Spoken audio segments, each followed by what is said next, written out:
नमस्कार साथियों, मैं एक बार फिर आपके समक्ष हमारे आपके YouTube चैनल RIS गणेश में आपका स्वागत करता हूं, अभिनंदन करता हूं, इस्तकबाल करता हूं।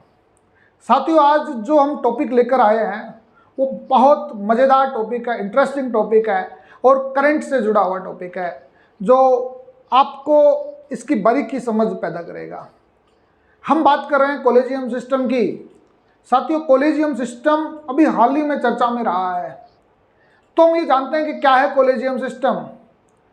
कॉलेजियम सिस्टम की आवश्यकता क्यों पड़ी, कॉलेजियम सिस्टम से कार्यपालिका और न्यायपालिका के मध्य तनाव क्यों है, कॉलेजियम सिस्टम ने ऐसा क्या कर दिया जिसकी वजह से एक कार्यपालिका, विधायिका और न्यायपालिका में तूफान सा मचा हुआ है। तो हम बात कर रहे हैं साथियों कॉलेजियम व्यवस्था की। तो अभी हाल ही में आपने सुना होगा कि महीने डेढ़ महीने में पंडित लक्ष्मी मल्ल सिंघवी एडवोकेट रहे हैं मानी, उनकी स्मृति में एक व्याख्यान माला आयोजित हुई थी नई दिल्ली में।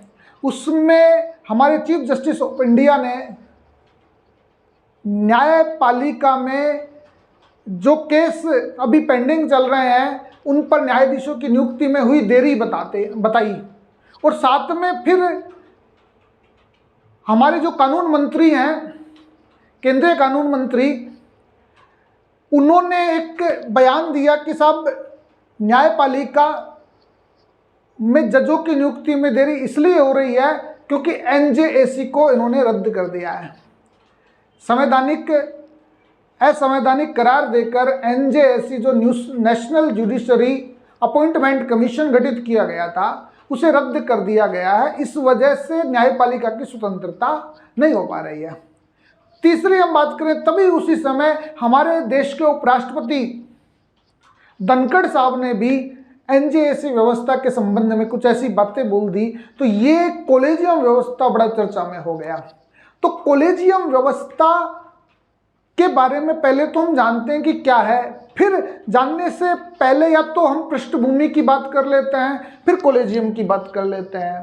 तो सबसे बड़ी बात यह है कि कॉलेजियम व्यवस्था जानने से पहले इसकी बैकग्राउंड्स में हमें जानना पड़ेगा कि आखिर ये विवादों की जड़ क्यों बना।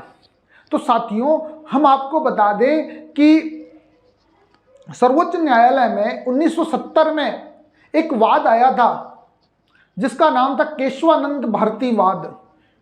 केशवानंद भारती बनाम केरल राज्य से आप सभी लोग परिचित होंगे कि 1970 में एडगर पीठ के मठाधीश थे केशवानंद भारती। उनकी वहां की सरकार ने संपत्ति के अधिकार के तहत उस ट्रस्ट की जो जमीनें थी सरकार ने अपने क्षेत्र में अधिग्रहित कर ली, जिसके विरुद्ध सर्वोच्च न्यायालय में केशवानंद भारती पहुंचे। केशवानंद भारती अभी लास्ट ईयर ही स्वर्ग सिधारे हैं, इसलिए भी एक चर्चा में बात हो सकती है। तो उस निर्णय में एक संवैधानिक पीठ बिठाई गई तत्कालीन सर्वोच्च न्यायालय के चीफ जस्टिस ऑफ इंडिया ने। उस पीठ ने 7-6 से, सबसे ज्यादा जजों की पीठ मानी जाती है केशवानंद भारती की, 7-6 से यह निर्णय दिया कि संसद मूल ढांचे के अलावा किसी अन्य विषयों पर संशोधन कर सकती है, मूल ढांचे में संशोधन का अधिकार नहीं है। इस निर्णय के बाद में तो बेसिक इंफ्रास्ट्रक्चर की, या यूं कहें कि फंडामेंटल स्ट्रक्चर्स की बात एक अलग उसमें चलती है, लेकिन एक दूसरा मुद्दा यहां छा जाता है कि केशवानंद भारती वाद में जो सरकार के विरुद्ध निर्णय देने वाले जो शीर्ष 3 जज थे, उन 3 जजों की वरीयता को ठुकराकर तत्कालीन भारत सरकार ने, मतलब तत्कालीन राष्ट्रपति ने, चौथे नंबर के जज अजीत नाथ रे को चीफ जस्टिस ऑफ इंडिया बना दिया। उस अजीत नाथ रे जो हमारे चीफ जस्टिस ऑफ इंडिया बने, उनकी वजह से 3 जजों को रिटायरमेंट लेना पड़ा। तो ये व्यवस्थाएं आई कि चीफ जस्टिस ऑफ इंडिया जो नियुक्त किया जाता है वो वरीयता के आधार पर और वरिष्ठता के आधार पर नियुक्त किया जाना चाहिए। वरिष्ठता और योग्यता का नियम साथ चलना चाहिए। लेकिन तत्कालीन सरकार ने उन वरिष्ठता और योग्यताओं को दरकिनार करके चौथे नंबर जूनियर जज को चीफ जस्टिस ऑफ इंडिया बना दिया। तो ये विवाद चलता रहा और विवादों की स्थिति ये बनी कि बाद में क्या हुआ, स्थिति ये बनी कि जजों की नियुक्ति के बारे में हम क्या करें। तो साथियों, एक थोड़ा सा हम बताएं आपको कि भारतीय संविधान में अनुच्छेद 124 में 124 में सर्वोच्च न्यायालय के न्यायाधीश की, मुख्य न्यायाधीश और अन्य न्यायाधीशों की नियुक्ति का प्रावधान किया गया है। और ये नियुक्ति आपकी दो तरीके से होती है कि एक तो मुख्य न्यायाधीश की नियुक्ति राष्ट्रपति द्वारा की जाती है। मुख्य न्यायाधीश की नियुक्ति राष्ट्रपति द्वारा की जाती है और अन्य न्यायाधीशों की नियुक्ति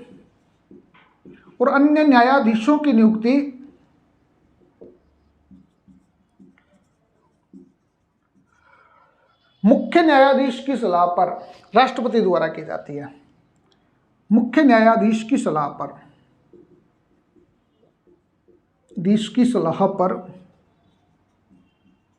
राष्ट्रपति द्वारा की जाती है।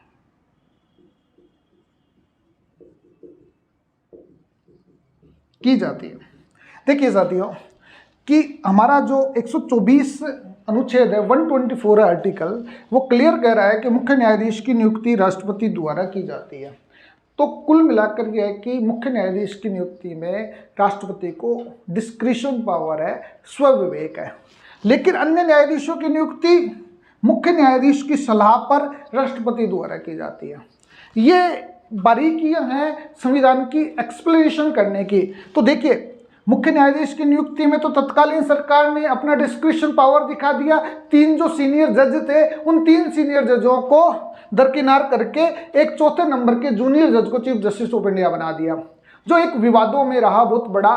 तब सुप्रीम कोर्ट ने उस समय एक निर्णय यह दिया कि भविष्य में चीफ जस्टिस ऑफ इंडिया की नियुक्ति की जाएगी, वो नियुक्ति केवल और केवल वरिष्ठता के आधार पर होगी।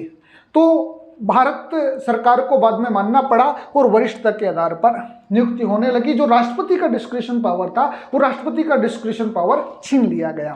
फिर उसके बाद क्या हुआ है, ऐसे ही हम बात करें अनुच्छेद 217 की, ये हाई कोर्ट के मामले में है। देखिए, ये है आपके सुप्रीम कोर्ट के मामले में, सुप्रीम कोर्ट ऑफ इंडिया के मामले में। और जो अनुच्छेद 217 है आपका, वो हाई कोर्ट के जजों के मामले में, हाई कोर्ट के सीजे, चीफ जस्टिस एंड जजेज के बारे में कहा गया है। इसमें वो कहा गया है कि देखिए साथियों, हाई कोर्ट के चीफ जस्टिस की नियुक्ति मुख्य न्यायाधीश, भारत के मुख्य न्यायाधीश की सलाह पर राष्ट्रपति द्वारा की जाएगी। चीफ जस्टिस जो बनेगा वो भारत के मुख्य न्यायाधीश की सलाह पर बनेगा। और अन्य न्यायाधीशों की नियुक्ति में क्लियर कह रखा है कि राष्ट्रपति द्वारा की जाएगी। लेकिन सीजेआई का तो सिस्टम चलेगा ही। दूसरा, तत्कालीन संबंधित कंसर्न्ड चीफ जस्टिस, मतलब हाई कोर्ट है, कंसर्न्ड हाई कोर्ट के चीफ जस्टिस और गवर्नर, वहां के राज्यपाल की सलाह, तीनों की ली जाएगी। और चीफ जस्टिस के अलावा जो अन्य जजेस की नियुक्ति की जाएगी।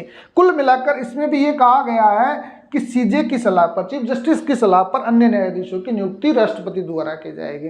तो ये व्यवस्थाएं हमारे उसमें थी। और इसी को आधार बनाकर 93 में क्या हुआ कि एक आपने सुना होगा कि एडवोकेट्स ऑन रिकॉर्ड्स नाम का सुप्रीम कोर्ट में अभिलेखीय वकीलों का एक संगठन है। उन संगठनों ने याचिका दायर की सुप्रीम कोर्ट में कि साहब क्या करें कि न्यायाधीशों की नियुक्ति कैसे की जाए। तो उस व्यवस्था को ध्यान में रखते हुए एडवोकेट्स ऑन रिकॉर्ड्स बनाम या वर्सेस यूनियन ऑफ इंडिया के नाम से 1993 में एक याचिका लगती है। उस याचिका में सुप्रीम कोर्ट निर्णय देता है कि जो ये व्यवस्थाएं अभी चल रही है वो व्यवस्थाएं पारदर्शी नहीं है, ये व्यवस्थाएं शक्ति पृथक्करण सिद्धांत के विरुद्ध है, ये व्यवस्थाएं न्यायपालिका की स्वतंत्रता को बाधित करती है। इसलिए न्यायाधीशों की नियुक्ति, स्पेशली सुप्रीम कोर्ट और सर्वोच्च न्यायालय के जजों की नियुक्ति एक अलग व्यवस्था के तहत की जानी चाहिए। और यह व्यवस्था 93 में बनी कॉलेजियम सिस्टम, जिसमें सरकार का कोई दखलंदाजी नहीं है। 93 में जब कॉलेजियम सिस्टम आया तो उस कॉलेजियम सिस्टम में यह हुआ कि चीफ जस्टिस ऑफ इंडिया की अध्यक्षता में 4 जजों की एक समिति होती है। साथियों, जो कॉलेजियम है, कॉलेज यानी समूह, और कॉलेजियम में मतलब होता है समूह से जुड़ा हुआ। तो कॉलेजियम व्यवस्था बेसिकली 5 सदस्यीय चीफ जस्टिस ऑफ इंडिया की अध्यक्षता में गठित एक समिति है। वो समिति सुप्रीम कोर्ट के जजों और हाई कोर्ट के जजों की नियुक्ति की सिफारिश सरकार को करती है। तो ये व्यवस्थाएं सरकार के तहत अभी फिलहाल है। और दूसरी, इस सिफारिश को क्या राष्ट्रपति मानने के लिए बाध्य है? अभी तक की व्यवस्थाएं तो ये हुई है कि कॉलेजियम सिस्टम के तहत जो भी व्यवस्थाएं बनी थी उनको राष्ट्रपति ने माना है। लेकिन पिछले 7-8 साल से ये एक ट्रेंड सा चल गया है कि सरकार कॉलेजियम की सिफारिशों को लौटाने लगी है। उसकी वजह क्या है, इस बात को भी हमें जानना है। तो सबसे बड़ी बात है कि आपको पता हो 16 अक्टूबर 2015 भारतीय विधायिका के द्वारा जो पारित एक कानून था, NJAC act 2014, national judiciary appointment commission act 2014 को सर्वोच्च न्यायालय ने बेसिक स्ट्रक्चर्स के विरुद्ध होने के आधार पर इसे रद्द कर दिया गया, जिससे कार्यपालिका और न्यायपालिका में खटास उत्पन्न हो गई। एक द्वंद्व उत्पन्न हो गया, एक विरोध उत्पन्न हो गया कि ये व्यवस्थाएं निष्पक्षता को नहीं बताती, क्योंकि न्यायाधीशों की नियुक्ति के लिए NJAC एक्ट हमने न्यायपालिका की स्वतंत्रता को बनाए रखने के लिए किया था। लेकिन ये व्यवस्थाएं सुप्रीम कोर्ट ने इसे असंवैधानिक दरकिनार करके जो विधायिका का जो मैंडेट था, विधायिका की जो सुप्रीमेसी थी, उसको न्यायपालिका ने खत्म कर दिया। इसलिए हम कॉलेजियम सिस्टम को भी नहीं मानते, क्योंकि कॉलेजियम सिस्टम भी एक तरीके से यूँ समझिए कि कहीं ना कहीं वो भी न्यायपालिका के लिए जुड़ाव पैदा करता है, जो निष्पक्षता नहीं दर्शाता, ऐसा विधायिका कहती है। इन्हीं आधारों पर हम बात करते हैं कि हमारे देश में जो राष्ट्रपति वो करते हैं तो वो बाध्य है? नहीं, राष्ट्रपति कॉलेजियम सिस्टम की सिफारिशों को मानने के लिए बाध्य नहीं है। इसको हम यूँ कर सकते हैं, क्योंकि जब ये चीज़ें आई तो पहले तो कॉलेजियम सिस्टम की सिफारिशें आई, सिफारिश के बाद में भारत सरकार ने एक SOP बनाई। आपने सुना होगा SOP, स्टैंडर्ड्स ऑफ प्रोसीजर्स बनाया। वो प्रोसीजर, इस प्रोसीजर के तहत ये प्रक्रिया की गई कि न्याय कॉलेजियम सिस्टम से जो जजों की सिफारिश आएगी तो राष्ट्रपति और मंत्रिमंडल किस प्रकार से कौन कौन सी प्रक्रियाएं अपनाएगा। SOP को भी भारत सरकार ने मानने से मना कर दिया। इसलिए कभी कभार ये चीज़ें होती है, लेकिन SOP में भी एक व्यवस्था ये कही गई है, कॉलेजियम सिस्टम के तहत यदि राष्ट्रपति किसी जज की, जो भावी जज है, उसकी सिफारिश नहीं मानता तो वो वापस लौटा सकता है। लेकिन कॉलेजियम सिस्टम वापस उसी जज की नियुक्ति का प्रस्ताव भेज देता है तो राष्ट्रपति को मानना पड़ता है। तो ये व्यवस्थाएं एक थोड़ा सा कार्यपालिका की दृष्टि से यूँ कहते हैं कि ये निष्पक्ष व्यवस्था नहीं है। न्यायपालिका कहती है कि ये हमारी निष्पक्ष व्यवस्थाएं हैं। लेकिन क्या करें साहब, क्या दूसरे देशों की ओर तुलना करें तो हम देखते हैं कि सबसे पहले अमेरिका की व्यवस्था को हम देखते हैं। अमेरिका के बारे में थोड़ा सा आप जानिए, क्योंकि जो ये सिस्टम हमने डेवलप किया है ना, वो अमेरिका से ही किया है। आपको थोड़ी सी पॉलिटिकल साइंस के बारे में हम बता दें कि जब फ्रांस की क्रांति के जो अग्रदूत हैं मोंटेस्क्यू के बारे में आपने सभी ने सुना होगा।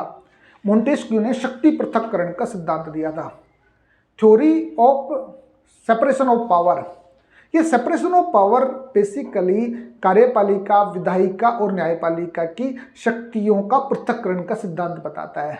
तो कुल मिलाकर ये कहता है कि न्यायपालिका कानून की व्याख्या करे, कार्यपालिका कानून का लागू करे और विधायिका कानून को बनाए।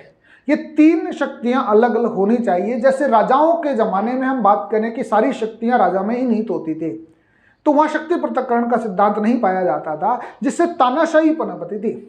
तो अब ये व्यवस्थाएं क्या बनी कि शक्ति पृथक्करण सिद्धांत से जो पावर का सेग्रीगेशन है, पावर का जो एक कंसंट्रेशन है, वो अलग अलग जगह बट गया। तो अलग अलग जगह बढ़ गया तो तानाशाही होने की संभावनाएं कम हो गई। लोकतंत्र की एक बड़ी खासियत होती है शक्ति पृथक्करण।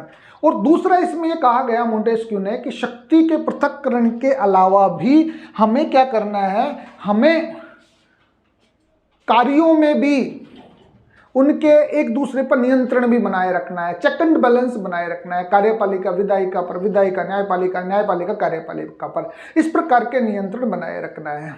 तो ये व्यवस्थाएं थी। तो इसका सबसे अच्छा उदाहरण हमें अमेरिका में मिलता है। अमेरिका में पूर्णतः शक्ति पृथक्करण का सिद्धांत पाया जाता है। तो जिसमें हम अमेरिका की बात करें तो अमेरिका में जो फेडरल कोर्ट है, वहाँ जैसे हमारे यहाँ सर्वोच्च न्यायालय कहते हैं, वहाँ पर फेडरल कोर्ट कहा जाता है। उस फेडरल कोर्ट में जो जजों की नियुक्ति होती है ना, वो जजों की नियुक्ति राष्ट्रपति करता है। और लेकिन राष्ट्रपति को नियुक्ति करने से पहले सीनेट का अनुमोदन, वहाँ की जैसे संसद है उसको सीनेट कहते हैं, सीनेट का अनुमोदन लेना पड़ता है। तो सीनेट के अनुमोदन से वहाँ के जज नियुक्त होते हैं। लेकिन नीचे के जो कोर्ट हैं, लोअर कोर्ट्स हैं, लोअर कोर्ट्स में जैसे हमारे यहाँ MP MLA चुने जाते हैं, वैसे ही लोअर कोर्ट्स में जजों का चुनाव किया जाता है। तो जजों के चुनाव करने से एक बड़ी समस्या ये हो सकती है कि वो जज जनहित से प्रभावित हो सकते हैं, वो पब्लिक प्रेशर से प्रभावित हो सकते हैं, इसलिए वो चीज़ें एक न्यायपालिका के लिए अच्छी नहीं मानी जाती। लेकिन अमेरिका ये कहता है कि हमारी न्यायपालिका पूरे विश्व में सर्वश्रेष्ठ प्रकार की है और उसी को ही हम फॉलो करते हैं। दूसरी ओर हम इटली की बात करें, इटली में कॉन्स्टिट्यूशनल कोर्ट होता है। साथियों, जैसे अमेरिका में फेडरल कोर्ट होता है, भारत में सर्वोच्च न्यायालय होता है, उसी प्रकार से अमेरिका में एक कॉन्स्टिट्यूशनल कोर्ट होता है। उस कॉन्स्टिट्यूशनल कोर्ट की स्थिति है कि कॉन्स्टिट्यूशनल कोर्ट के जजों की नियुक्ति 3 लोग मिलकर करते हैं। उसमें आपका कॉन्स्टिट्यूशनल कोर्ट के चीफ जस्टिस ऑफ इंडिया होते हैं, उसमें वहाँ की जर्मन की जो संसद है वो होती है, और तीसरा खुद वहाँ के चांसलर, जर्मन के चांसलर, ये तीनों मिलकर वहाँ के जजों को नियुक्त करते हैं। तीसरी हम बात करते हैं कि ये इटली की थी। तीसरी हम बात करें जर्मनी की। जर्मनी में संसद द्वारा, संसद के अनुमोदन से जजों की नियुक्ति की जाती है। तो कुल मिलाकर संसद जब जजों को नियुक्त करेगी तो न्यायपालिका उच्छृंखल नहीं होगी, न्यायपालिका स्वतंत्र बनी रहेगी, लेकिन वो अपने आप में सर्वोच्चता नहीं रख पाएगी। क्योंकि हमारे देश में सर्वोच्च न्यायालय ने भी कहा है कि हमारे देश में ना तो न्यायिक सर्वोच्चता है, ना विधायिका की सर्वोच्चता है, ना ही कार्यपालिका की सर्वोच्चता है। यहाँ तो सर्वोच्चता संविधान की सर्वोच्चता है। तो साथियों, संविधान की सर्वोच्चता तभी रह सकती है जब न्यायपालिका विधायिका के नियंत्रण में काम करे और विधायिका न्यायपालिका या कार्यपालिका से डरे, या कार्यपालिका विधायिका न्यायपालिका से डरे, तो ही चेक एंड बैलेंस का सिद्धांत लागू होता है, तो ही शक्ति पृथक्करण का सिद्धांत होता है। तो इसमें कोई किसी प्रकार की समस्याएं पैदा होनी ही नहीं चाहिए। लेकिन ये समस्याएं पैदा हुई, और क्यों हुई, कैसे हुई, ये सब चीज़ों को आपने जाना। तो मैं तो आपसे यही कहूँगा कि ये जो कॉलेजियम सिस्टम है, वो कॉलेजियम सिस्टम माननीय न्यायालय की बातों की मैं अवहेलना नहीं करता, माननीय न्यायालय के आदेशों को मैं मानने के लिए तत्पर हूँ, लेकिन एक संवैधानिक देश का वासी होने के नाते मैं यही कहना चाहूँगा कि न्यायपालिका, विधायिका और कार्यपालिका में चेक एंड बैलेंस तब ही बनता है जब विधायिका कार्यपालिका पर, विधायिका न्यायपालिका पर, न्यायपालिका विधायिका और कार्यपालिका पर नियंत्रण रखे, और इन सब की शक्तियां अलग अलग प्रकार की हो। तो इसी आधार पे भारतीय संसद ने 2014 में नेशनल जुडिशियरी अपॉइंटमेंट कमीशन की नियुक्ति की थी। और साथियों, उस कमीशन में 6 सदस्यीय कमीशन था, जिसमें एक तो चीफ जस्टिस ऑफ इंडिया थे, 2 सर्वोच्च न्यायालय के वरीयता वाले जज थे, और 3 सरकार के प्रतिनिधि थे, जिसमें 1 कानून मंत्री थे और 2 लोगों SC ST से जुड़े हुए विशेषज्ञ थे। जो ये देखते थे कि क्या सभी लोगों को प्रतिनिधित्व मिला कि नहीं मिला। तो उस एनजेसी एक्ट को इन्होंने संविधान के विपरीत होने के आधार पर 16 अक्टूबर 2015 को रद्द कर दिया। तो मैं यही चाहूँगा कि कॉलेजियम सिस्टम में या तो बिल्कुल तटस्थ, निष्पक्षता और स्वतंत्रता जैसी बात हो, या फिर इसको विधायिका के अधीन कर दिया जाए ताकि न्यायपालिका अपने आप को सर्वोच्च शक्ति न मान बैठे। इसलिए आप कॉलेजियम सिस्टम के बारे में जान पाए और आपको मैंने एनजेसी एक्ट के बारे में बता पाया, इसलिए आप इसको अच्छी तरीके से देखिएगा और आगे हमारे वीडियो का इंतज़ार करते रहिएगा। धन्यवाद।